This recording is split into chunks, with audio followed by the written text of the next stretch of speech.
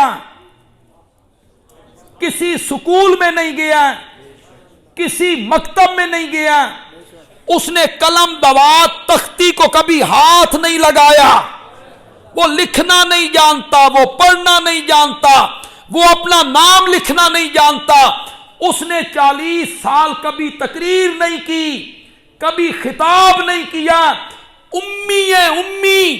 اس کی زبان سے ایسا کلام نکلنے لگا جس نے عرب کے شاعروں کو چیلنج کیا, فاتو بسورۃ من مثلہ. میرا نبی تو پڑھا ہوا نہیں ہے, تم تو پڑھے ہوئے ہو. میرا نبی تو لکھنا نہیں جانتا, تم تو لکھنا جانتے ہو.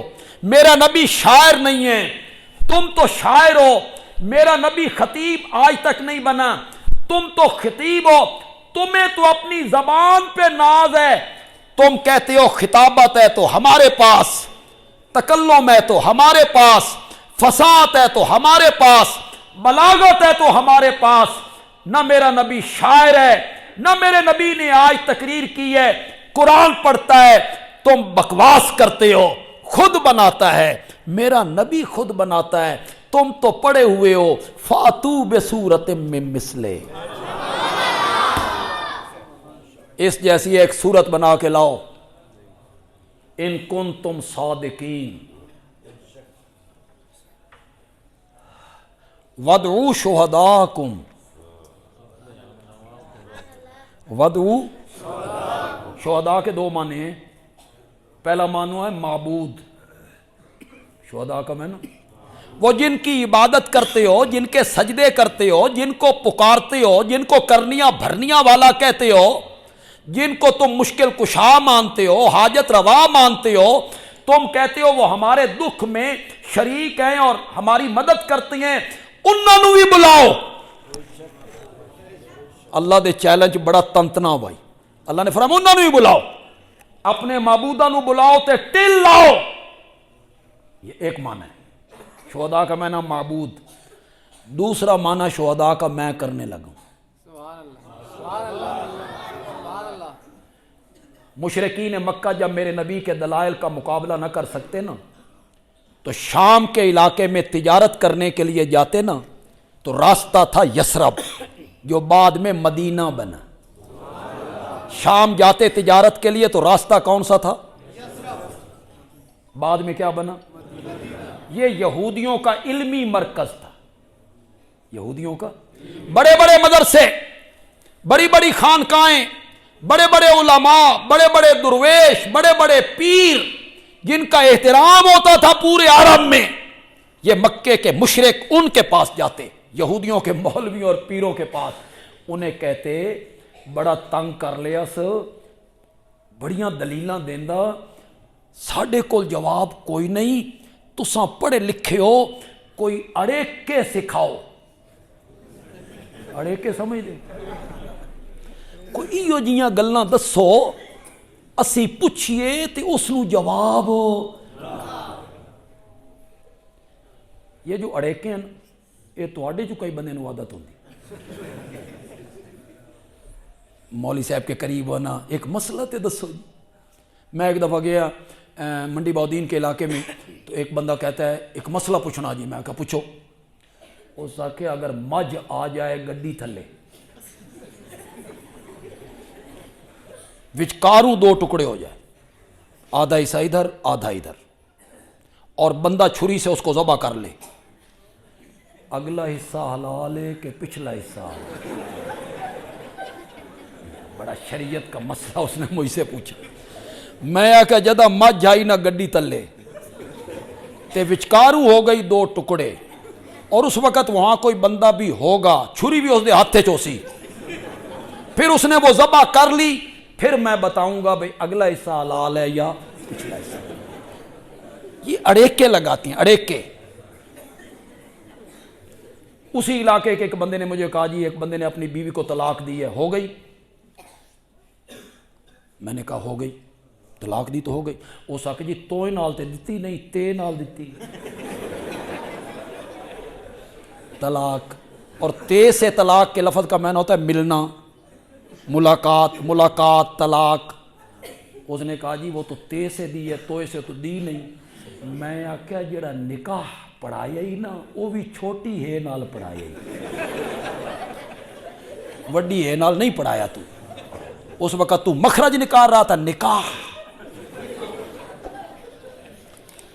تو یہ ان یہودیوں کو کہتے تھے اڑے کے دسو.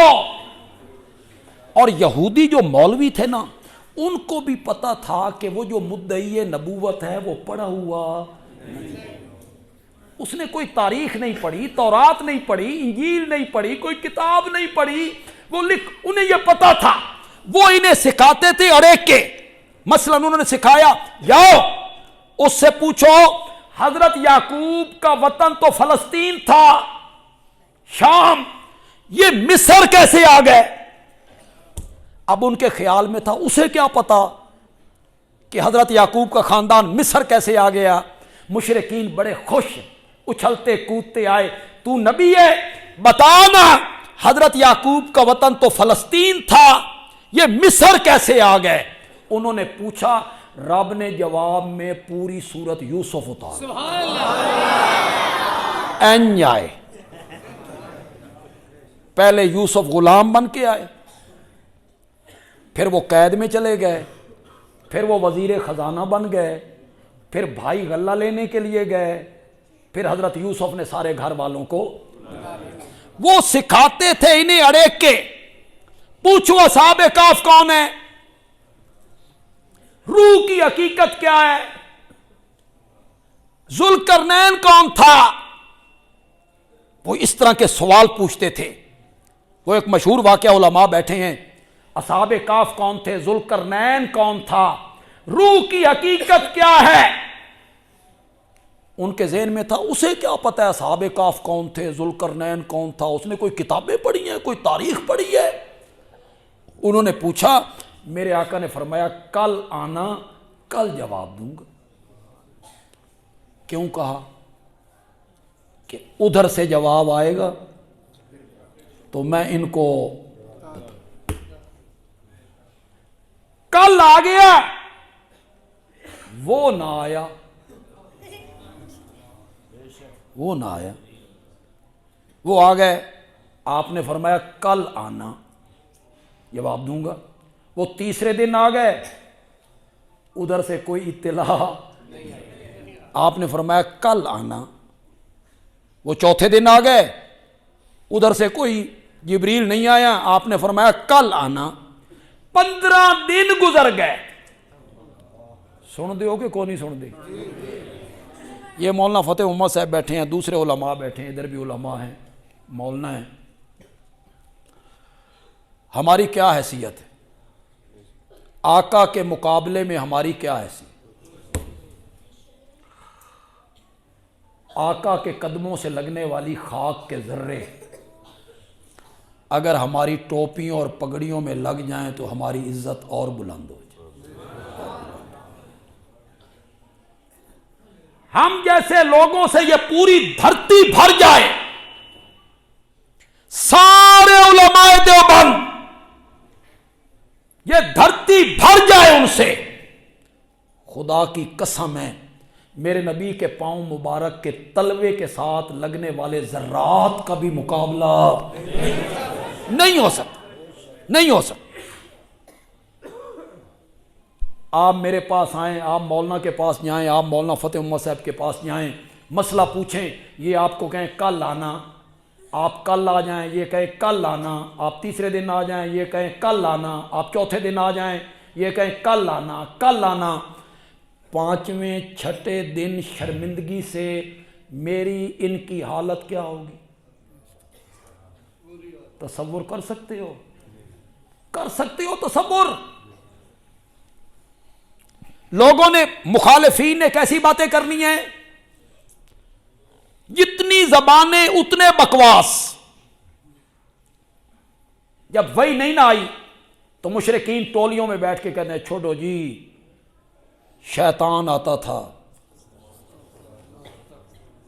پہلے آتا تھا اب نہیں آتا. کچھ نے مذاق کیا اور کچھ سنیا جے محمد دا رب اس کو رس گیا، چھوڑ گیا ہے، ناراض ہو گیا ہے۔ جتنی دشمن کی زبان کون بند کرے؟ جتنی زبانیں اتنی باتیں، طرح طرح کے افسانے، طرح طرح کے بکواس۔ میرے نبی پریشان، 15 دن کے بعد جبریل آیا۔ میرے نبی نے پہلا سوال کیا، ما فعل بک یا جبریل، تو کتھے رہ گیا سا؟ اس نے کہا یا رسول اللہ آپ کیا سمجھتے ہیں اپنی مرضی سے آتا ہوں؟ ما نتنزل الا بامر ربک، جب تک تیرے رب کا حکم نہ ہو تو ہم اپنے پروں کو حرکت بھی نہیں دے سکتے۔ وہ بھیجتا تھا تو آ جاتے تھے، اس نے نہیں بھیجا ہم نہیں آئے۔ وجہ سورت کاف اٹھائیے، سورت کاف اٹھائیے، وہاں وجہ بیان کی، وَلَا تَقُولَنَّ لِشَيْءٍ إِنِّي فَاعِلٌ ذَلِكَ غَدًا۔ آ گیا تو ترجمہ؟ نہیں آیا نا؟ نہیں آیا؟ انہوں بالکل چپ کر کے بیٹھے گونگے یار، آنکھوں پہ نہیں آیا۔ لا تقولن، آئندہ مت کہیے، مت کہیے کسی کام کے معاملے میں، انی فاعل ذالک غدا، میں کل یہ کام کروں گا، میں کل یہ کام کروں گا۔ آئندہ کبھی نہیں کہنا الا ان یشاء اللہ، مگر ساتھ کہنا ہے اگر اللہ نے۔ یا رسول اللہ آپ ہر روز کہتے تھے کل آنا، میں جواب دوں گا، آپ نے انشاءاللہ نہیں کہا، رب نے وحی کو روک لیا۔ کیوں بھائی؟ امام الانبیاء، سرور کائنات، خاتم النبیین، رحمت للعالمین، حضرت سیدنا محمد الرسول اللہ صلی اللہ علیہ وسلم کو علم تھا، جانتے تھے بھئی کل جبریل نہیں آنا۔ بولو بولو بولو، اگر میں غلط کہہ رہا ہوں تو بولو۔ میرے آقا جانتے تھے بھئی کل جبریل نہیں آنا، پھر میرے نبی کہتے تھے کل آنا، کل آنا، کل آنا، کل آنا۔ میرے نبی کو پتا تھا نا کہ جبریل نے نہیں آنا۔ اگر نہیں پتا تھا تو پھر عقیدہ ہمارے والا اپنا،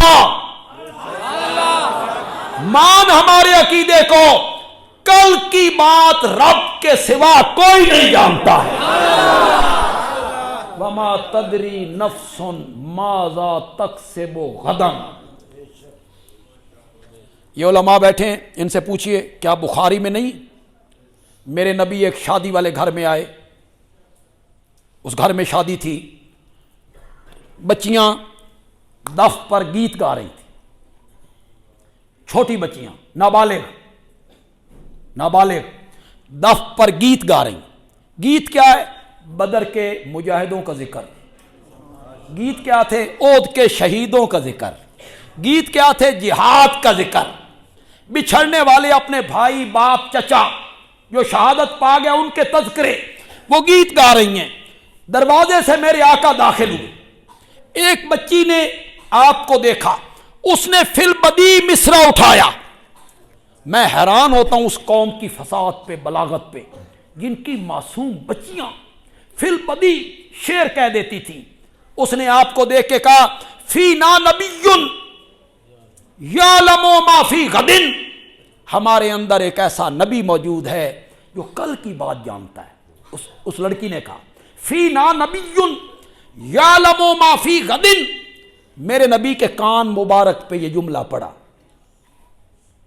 تو میرے نبی نے جس طرف جا رہے تھے اس طرف نہیں گئے کہ خیر بچی ہے، آنکھ لے اس، کوئی ڈر نہیں۔ میرے نبی کو خطرہ محسوس ہوا، یہ تو بچی ہے،